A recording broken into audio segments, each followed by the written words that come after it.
Today on Fix It with Joe, we're going to winterize this boat. It's a Stingray 180LX with a Mercruiser 3.0 engine. So the winterization is pretty simple. First thing you got to do is start it. Start it, let it run, let it get up to temperature.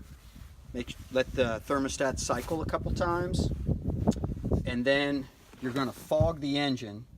And when you fog the engine, you're simply removing the air cleaner, letting the engine run at idle, and then you're spraying seafoam directly into the carburetor until it stalls. Once that's done and it's stalled, then you're going to remove the drain hoses and drain the engine block so that there's no water inside the engine block.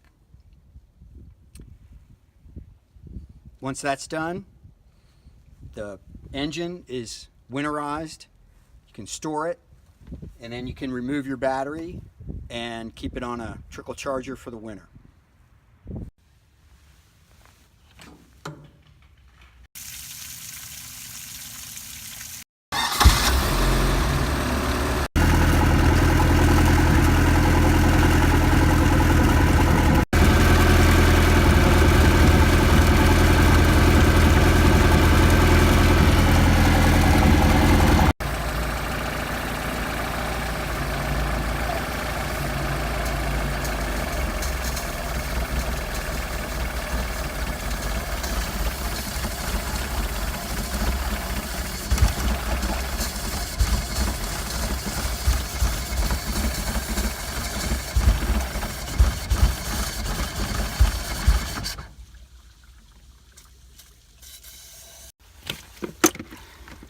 Water's a little bit warm.